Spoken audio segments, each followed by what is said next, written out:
Welcome to another exciting episode of Evolve Live. I'm Anna Morgan, your host and founder of Career BFF and the first ever Evolve TA and HR experience here in Atlanta in just 8 days, I believe. So today we have a very special guest joining us to share insights that you definitely don't want to miss. We are going to be diving into, how we can focus on implementing resilient talent strategies that really can transform the work that we do in 2025. So my friend Kyle is a expert in this talent space and has been speaking on stages across the nation. And I couldn't be more honored that he said yes to join the Evolve stage and is going to be sharing some of his expert insights and humor and wit and just fun, inspired nature that makes us fall back in love with the work that we do. So I'm so excited to welcome Kyle Lagunas to Evolve Live. Hey. Hi. What's up, Buttercup? How are you? You know, it's Tuesday, but Yes. it feels like a Monday. And so I'm okay. I'm okay. Okay, so a question: in all your time in recruiting, like, what was your least favorite day of the week? You answer, and then I will give you my answer as well. It was always Monday. I'm not a Monday person. You're not a Monday person. No. In So fact, when I first started dating my husband, I would almost never see him on a Sunday because I needed to just completely decompress, get ready. The Sunday scaries were a big thing in the past. Yes. Which is one of the things that I hope to solve by bringing you amazing speakers and creating this experience for our community, is that the work we do is hard, and we do, find ourselves on the struggle bus, especially sometimes on Sunday afternoons or Sunday evenings. For me, it was kind of always Tuesday, because I felt like, as a typically busy, high volume, overloaded number of recs, that my hiring managers kind of left me alone on Monday because they were getting their own stuff together. And then Tuesday, it was like the floodgates opened and it was a 9 alarm fire. Like, where are my people? When are we interviewing? What's happening? So especially Tuesdays after a holiday, those were definitely a little rougher than others. So I actually think studies have found that Tuesdays are the most productive day of the week for many people, myself included. Although we'll see how today goes. Yeah. So our friend Sarah is joining us. Hi, Sarah. With why do you say kids and not blueberries? Is this a? It's, I sometimes say hello, my little blueberries. It's the way I open up every episode of my podcast. I don't even know where it came from. Oh, that's so fun.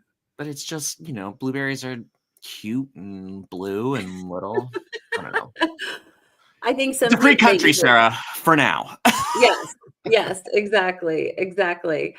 All right. Well, you are going to be jumping on a plane over here to Atlanta, Georgia, which has not been much warmer than Massachusetts lately. So, I know that you over time have been really a leading voice in this space. I was speaking with Brian Adams from Happy Dance yesterday, and I mentioned a picture I saw of you at one of the very first SourceCons.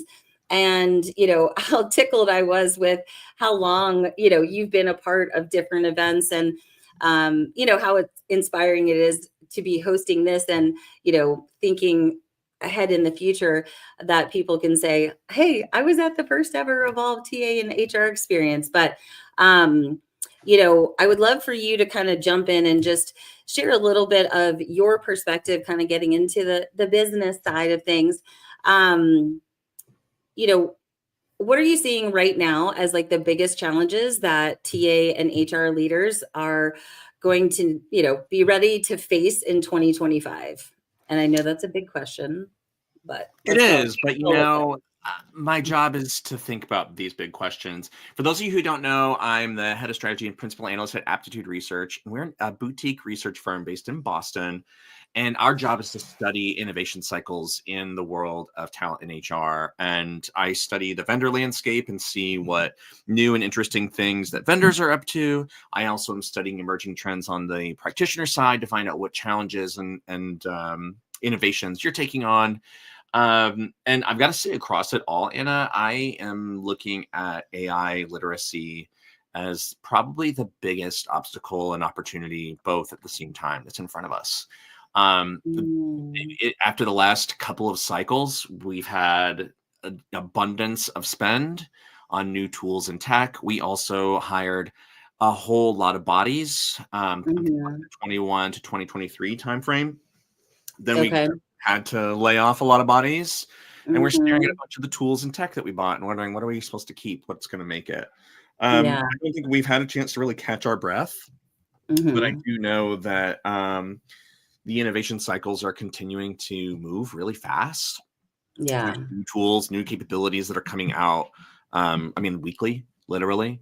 And I'm not really seeing our literacy with AI evolving at the rate it needs to. Maybe at the individual contributor level, people are recruiters have always been on the edge of tech, in my opinion. We were the first to We're scrappy. Yeah. Well, we're also competitive, right? We got to get the job done. Yes. And we were the first to social. We were the first to mobile. We were the first using like video. Compared to like our colleagues in HR. Yeah. And so I do see more recruiters experimenting with the AIs that are out there now. But at the leader level and at the project manager level, I am not seeing as much of it. And so I'm worried that we are continuing to buy tech that we might not necessarily know how to use effectively. And I am a little worried at the same time seeing some of these business executives, these like CEO types talking about the AI workforce and fully embracing it at a time. This is coming right off the heel of us downsizing a lot in TA. Yeah. I'm just kind of worried that like we really need to take this bull by the horns. And it feels like we're still waiting. I don't know. We're still waiting for something to happen.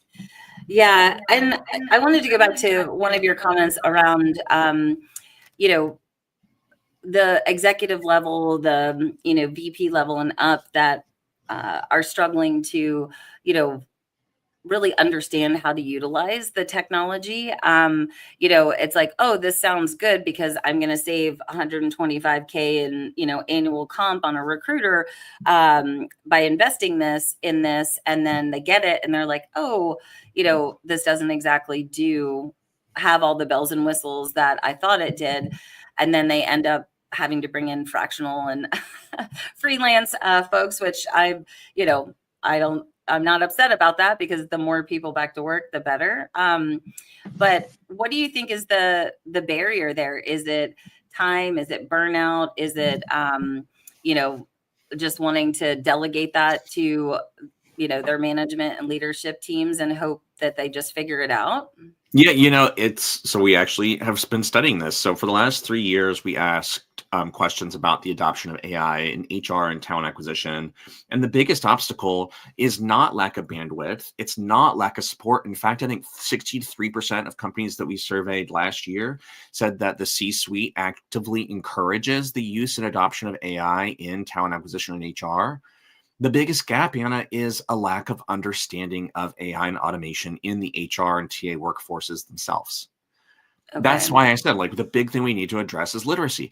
In the past, whenever like, all right, it's our ATS contract is up for renewal, or our career site, it's time we get a new career site, or we want to get a new assessment tool. Like we have been able to delegate those kinds of projects to a tech lead, whether it was in HR and TA ops, or whether we were partnering with our IT partners internally. You didn't, as the head of a function, you didn't really need to be that well versed in the tech to get the lift out of it. It just needed you needed somebody to implement it, right? AI is different. AI is different. There is a lot of opportunity for it. We're all concerned with bias, introducing bias to our processes. We need to be more concerned with how is this going to actually augment and extend my capabilities? How is this going to scale my operating capacity without reducing my headcount? Like I'm cost savings is great, But guess what? Right. This comes and claws those savings back. It doesn't just give Mm-hmm. you back that blank check of how much you saved for you to Mm-hmm. go and do whatever you want. It's like, thanks so much, Anna. You did great. Now, like you saved, like you carved off $600,000 out of your operating budget. Now you need to give up 6 recruiters at the same time because you don't need that anymore. And so I'm Yeah. just worried. We're solving for efficiency things like Mm-hmm. purely as like balancing a budget, and we're not really. I don't know. Because we're not super literate, we don't know how this will have impact on our workers. We just think Yeah, it's and it's not an easy solve to be like, hey, call this company for AI literacy and training, because the HR tech is so vast. And I'm sure these HR tech teams have training and implementation teams and all of that. But it's, how much are the users in these projects really maximizing that training too. I think that could potentially be something. So lots of moving parts. I mean, I, as a, being in the trenches, primarily full cycle recruiter, I've loved AI to extend my high touch experience that I love to, provide to my candidates and improve that candidate experience with the help of AI. Helps streamline my processes, really make my communications more rich and personalized, as well as save me a ton of time on a lot of the administrative functions. And I probably use AI at a very basic level at this point, which is why I like to attend different conferences and surround myself with people like you so that I can continue learning. And when I've coached HR and TA folks on their job search strategy, one of the biggest challenges and pain points that I hear is that, I feel like I'm becoming a dinosaur, especially like those of us that are Gen X that, started recruiting when the cell phone came out and might have faxed their first resume and, are trying to prioritize where should I invest in my learning. So I think that's also, something that we're facing. it is. I will say though, Anna, like right now in this era of innovation, I think that it is more important than ever to be connecting with your colleagues and your peers to find out Mhm, what's working and what's not. It's harder, I think, especially when it comes to AI innovations. A lot of people who are leading these projects or contributing to these projects, they're not really allowed to go out and talk like full ham about their experience on a public, mhm, like on a stage. In fact, my business partner Madeline Lorano, she hosted or moderated a panel at a major conference last fall with some major talent tech leaders, and all of them said we don't want to talk about AI. It's just not something we're comfortable talking about right now. But going and sitting down, like the best part about these events has always been like after or between sessions. Like you get off exactly. stage and I'm like, oh my god, Anna, you said it. Like, oh like let's talk a little bit more after this. And you're like, oh, I'm Yes. going to like once we like you know what I mean. That's where we need to like start getting more into the real deal about what's going Mhm, on. I mean, it's great absolutely. to go and to learn from the stuff that is polished and prepared. That it Mhm. is, but you also need to be going and sitting down with people and find out like, hey, what's the real tea, sis? Like, what's really going on? Exactly. And that's, was one of the beautiful experiences that I've had, getting to know you at these conferences is, having those conversations over a bubbly water, a glass of wine or dinner, and in between sessions. And, my goal for Evolve is to create similar experiences where, some are panels, some are workshop or mastermind like, but selfishly, I learn by doing and thinking out loud. And I think a lot of our community does as well. Which is why I've also, curated like after the event, having a little celebratory happy hour right there. So our community can, follow up with you on additional questions and have that one-on-one time with the speakers and whatnot. So you're moderating a panel called the Talent Playbook: Insights with Leaders in Action, Yeah. with Nikki, Julia, Arpeg, Adam Meekoff, and I and that's it, right? Yeah. That's enough, girl. We've got 30 minutes. I know. Small panels. So I'd love, for you to give us a little preview of what folks can expect in that conversation. You do always such a fantastic job of moderating conversations. So it's what I live excited for. that. Yeah. So it's going to be fast. It's going to hit heavy. Like the three of these folks are each, as you would expect from recruiting, but extremely strong, like personalities, very strong opinions. I think in fact, in our prep call, which we had an hour for, I think we still couldn't cover everything because we were going for it. I love it. So we're gonna boil it down to 3 questions, and like, what is the metric that you live and die by? Mm-hmm. What is the metric that's killing you right now? Mm-hmm. And then, like, what is like the big thing you're going to prioritize for the year? Like, we've got 30 minutes. We're going to cover those things because I'm feeling like metrics matter. Right. Like that was one of the big things that was challenging, at least in big corporate, what like coming out of COVID was we were hiring on all cylinders and there was not enough recruiting talent to fill demand. Everybody was already burning out just because of the workloads they had. I saw a lot of folks pull back on recruiter scorecards and recruiting metrics. They were not creating as much hands-on accountability, Right.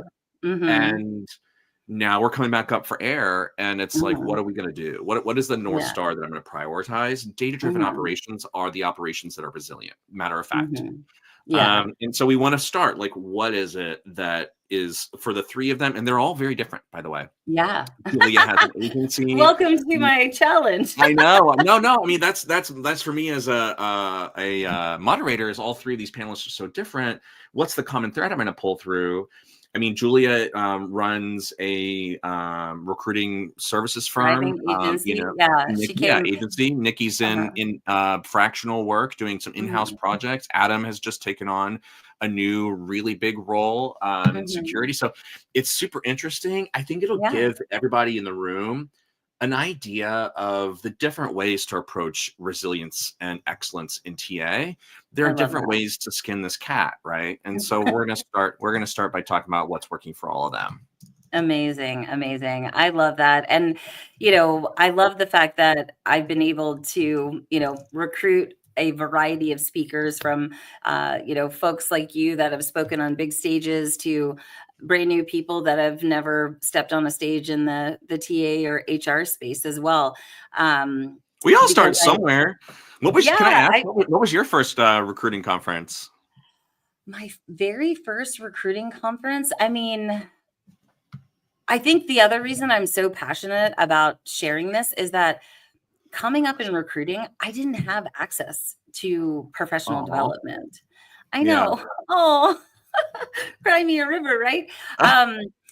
That's why I felt like RecFest the first year was just like so groundbreaking for me. Also, it was like the Taylor Swift pent up energy of like, I hadn't been out in community, since COVID. And I was just like, hi, I'm so excited to see you. Do you like my dog? Can we be friends?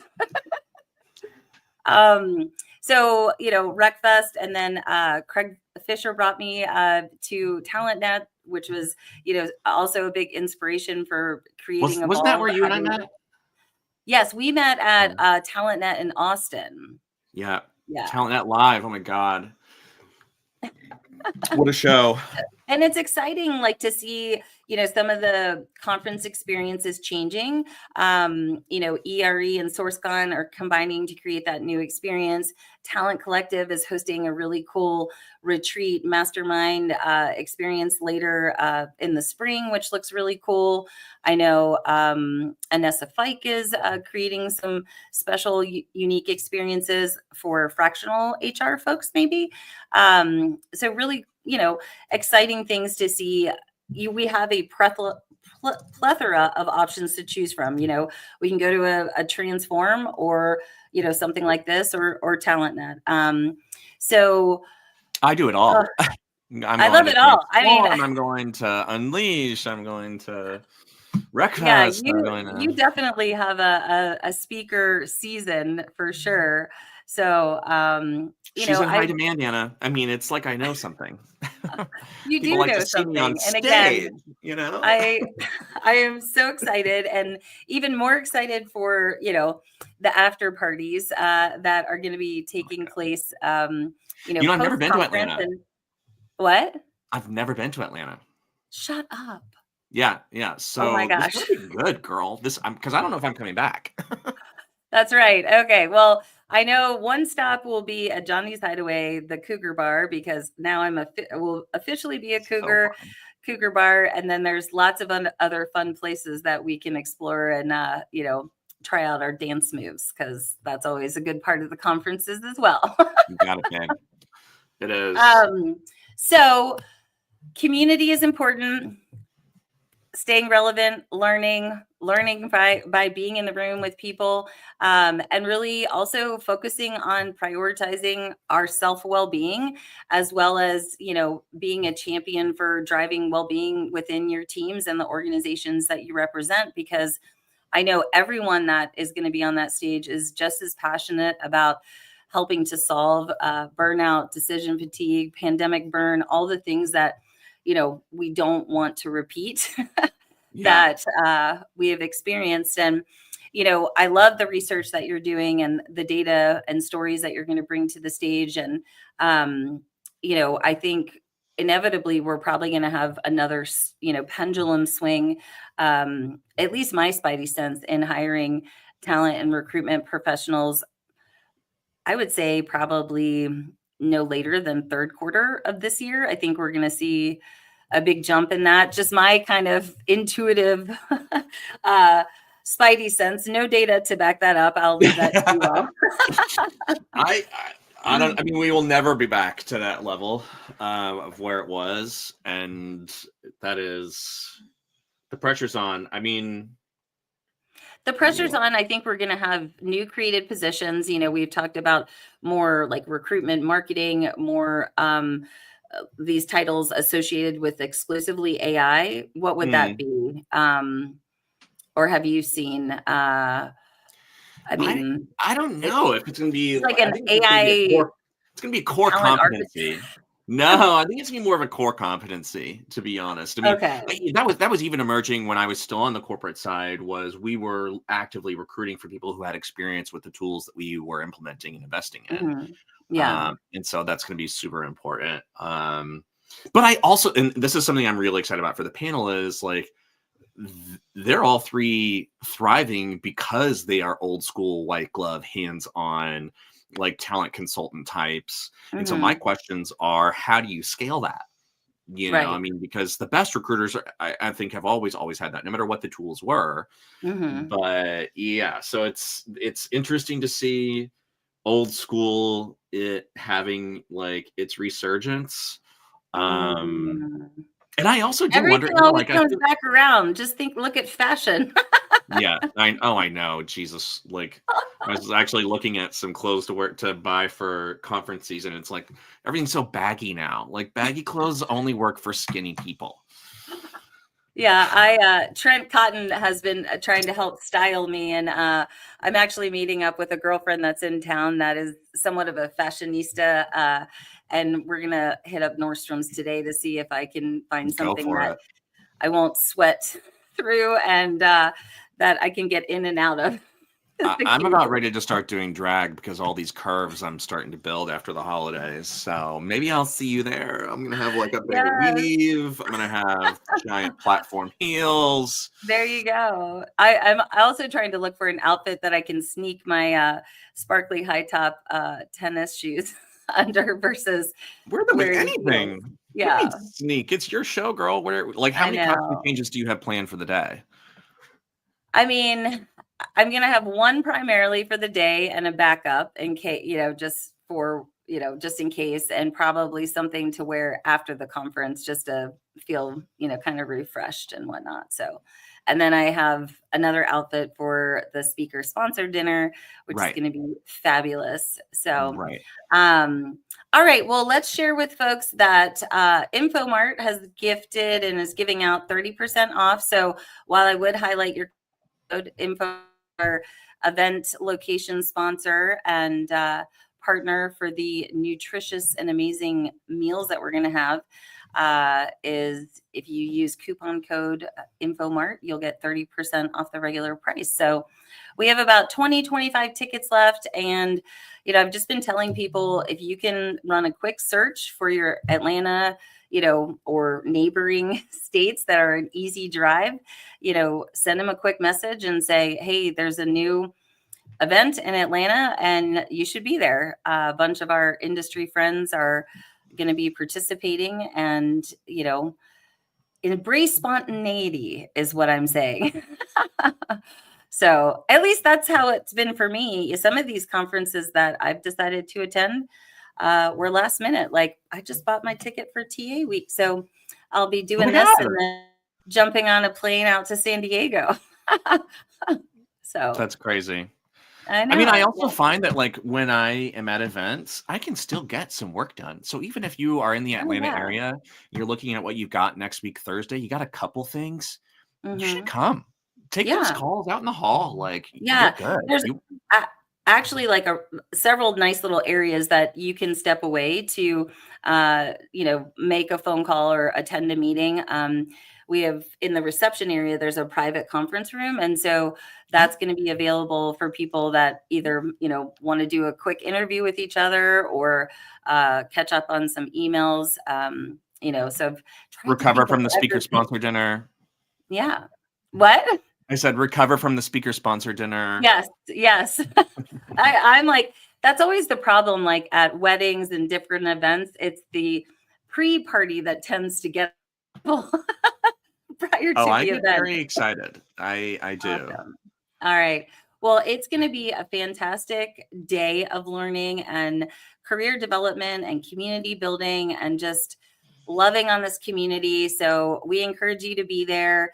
If I can support any job seekers that are in the TA or HR space that want to attend, please reach out. I have a couple tickets available to sponsor a job seeker in transition to support that community as well. And can't wait to give you a big hug, Kyle. Thank you for all the support and everyone who's tuned in or catch the replay. Hope to see you at Evolve. All right, everybody, have a great day. Bye.